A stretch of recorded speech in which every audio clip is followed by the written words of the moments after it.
Hello दोस्तों, मेरा नाम है एनके और पढ़ाता हूँ मैं हायर मैथमेटिक्स। देखिए, हम linear differential equation with constant coefficient के क्वेश्चंस प्रैक्टिस कर रहे हैं।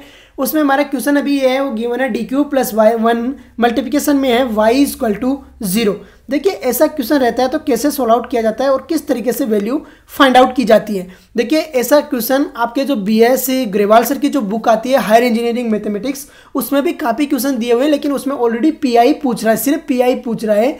तो सिर्फ PI फाइंड आउट करना उसमें ईजी होता है, CF फाइंड आउट करना मुश्किल हो जाता है। तो यहाँ पर ऐसे क्वेश्चंस रहते हैं तो कैसे सोल्व आउट करते हैं और किस तरीके से आंसर फाइंड आउट करते हैं, ये आपको सीखना है। सबसे पहले आपको सेम राइट डाउन करना है, the given equation is the given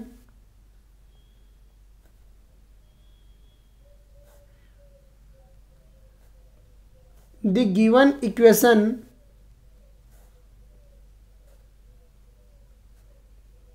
is the given equation is में क्या है, जो गिवन इक्वेशन है उसको राइट डाउन कर दीजिए। तो राइट डाउन करेंगे तो क्या आएगा, देखिए D cube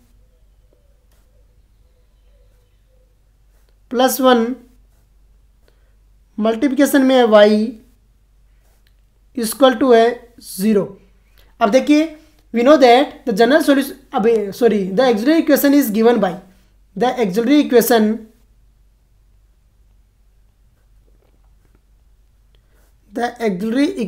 AE is given by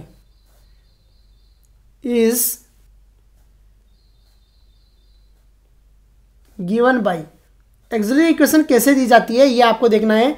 तो ऑक्सिलरी इक्वेशन में क्या करते हैं, डी की जगह m पुट करते हैं, तो ये आ जाएगा m cube plus 1 equal to आ गया 0।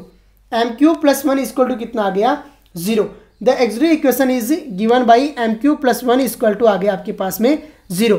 अब देखिए, यहाँ से आपके पास में आया m इक्वल टू -1, तो m क्यूब इक्वल टू -1 आ गया, m क्यूब इक्वल टू -1। और यहाँ से हमारे पास में क्या आया, m इक्वल टू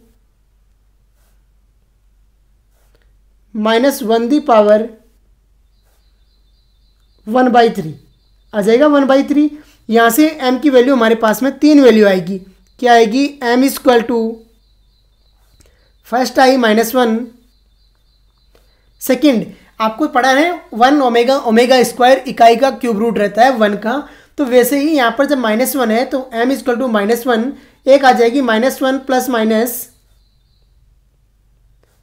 आयटा √3/2 आ जाएगी, यही आएगी।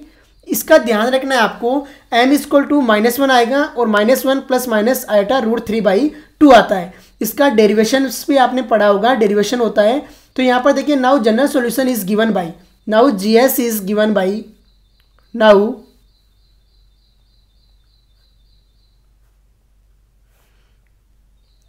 General solution GS is given bye,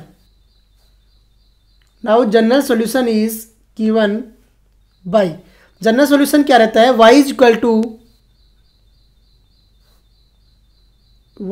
to C1 e the power m1x, तो C1 e the power -k(x) आ गया, प्लस यहाँ पर क्या रहता है, e the power alpha x रहता है, तो e the power -k(x/2), e the power -k(x/2) bracket में C1 cos बीटा x, तो C1 cos √3/2x, तो √3/2x plus C2 sign beta x, तो प्लस C2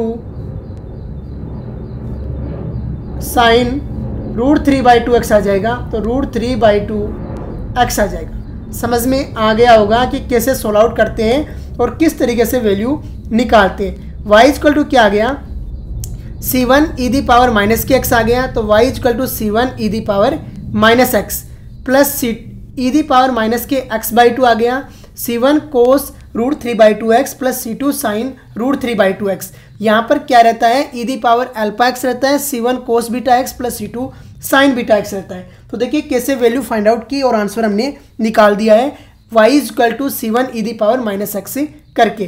देखिए, यही तरीका रहता है क्वेश्चन को सोल्व आउट करने का, अंडरस्टैंड करने की कोशिश कीजिए।